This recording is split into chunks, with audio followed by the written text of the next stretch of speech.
पवन सिंह को मिला आरजेडी से टिकट, बीजेपी गया भाड़ में, सांसद बनेंगे छपरा आरा। तेजस्वी यादव जी भी मेहनत करें, सेवा में वहां पहुंचेंगे। और छपरा या आरा दो जगह है, फिक्स है। छपरा का बने या फिर आरा का बने। मैं आप सबको बता दूं, बीजेपी का बहुत दिनों से चल रहा था कि टिकट देंगे देंगे देंगे, और फाइनली वो टिकट नहीं दिया।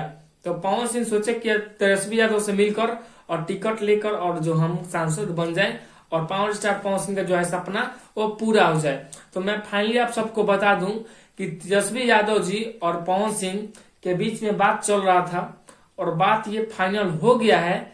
और छपरा से जो कि सांसद बनेंगे पावर स्टार पवन सिंह, ऐसा लोग भी बता रहे हैं। पर लोगों का ऐसा भी मानना है और कुछ लोग ऐसा भी बोल रहे हैं जो पावर स्टार पवन सिंह के बहुत करीबी रहने वाले हैं कि हो सकता है कि पावर स्टार पवन सिंह जो मतलब दिल्ली का सांसद बने, दिल्ली से कहीं लड़े और वहां का मनोज तिवारी जो है और मतलब पावर स्टार पवन सिंह, इन दोनों के बीच में टक्कर हो।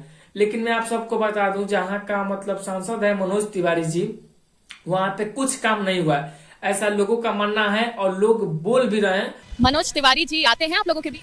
कभी नहीं आया इलेक्शन के टाइम। और आप लोग का विश्वास नहीं है तो जाइए न्यूज में और देखिए वहां का, जहां पे मनोज तिवारी जी सांसद हैं, वहां पे लोगों तो ऐसा बोल रहे हैं कि कभी वो दोबारा गांव में आते ही नहीं है। वोट के टाइम आएंगे, प्रणामा पाती चलेगा, गोर पर गिरेंगे कि भैया आपकी वोट हमों को दीजिएगा, हम जीतेंगे, पूरा गांव का हई करेंगे, हाउ करेंगे।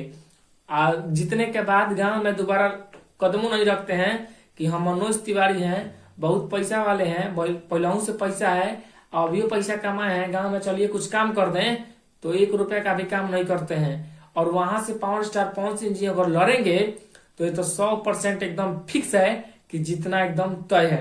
कैसे कि पावर स्टार पवन सिंह के सामने वो कुछ नहीं है, कैसे कि बहुत कम समय में, ये मैं बात जानता हूं और मानता भी हूं कि पवन सिंह से पहले मनोज तिवारी मतलब बहुत बड़े सुपरस्टार थे, गाना गाते थे, हई हो, जो भी मतलब जानते थे, मानते थे ये सब।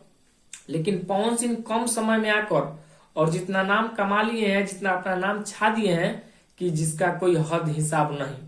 मैं आप सबको बता दूं कि मनोज तिवारी में और पावर स्टार पवन सिंह में अगर दोनों में टक्कर हो तो ये तो फिक्स है कि पवन सिंह को जितना तय है।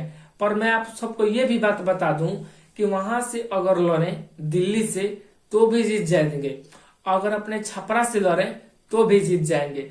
तो यहाँ जो टिकट मिल रहा है पावर स्टार पवन सिंह को, यहाँ पे आरजेडी का टिकट मिल रहा है, छपरा हो चाहे आरा हो। और वहां से जो लड़ेंगे या तो बीजेपी का मिलेगा या फिर निर्दलीय उनको वहां से लड़ना पड़ेगा। अगर ऐसे भी लड़े मतलब निर्दलीय टिकट न भी मिले और मतलब विपक्षी में खड़ा होकर लड़े तो भी फिक्स है कि पावर स्टार पवन सिंह जितना एकदम तय है। और आप लोग इस वीडियो को भी देखे होंगे जो उसमें टुनटुन यादव जी बोले खेसारी लाल यादव हमारे सांसद बनेंगे छपरा का। तो छपरा का अभी खेसारी लाल यादव सांसद उस सब नहीं बनेंगे, नेतागिरी में अभी नहीं आना चाहते हैं, मैं आप सबको बता दे रहा हूँ। और ये पवन सिंह जो है छपरा से नहीं तो आरा से इनका लड़ना फिक्स है। तो बहुत बहुत बधाई हो कि आप सांसद बने और कुछ गांव में अच्छा मतलब काम कीजिए। कैसे कि मनोज तिवारी का जो हाल हम देखे आज न्यूज में, तो मेरा दिमाग हिल गया कि क्या इतना अच्छे इंसान और इतना मतलब फिल्म में आकर भाषण देना और कुछ कुछ बोलना, गांव में सांसद बनने के बाद एक बार लात नहीं रखना और कुछ काम भी नहीं करना। तो आप सोच समझ सकते हैं कि जहां का सांसद होंगे मनोज तिवारी जी, उस गांव में क्या बीत रहा होगा लोगों पे।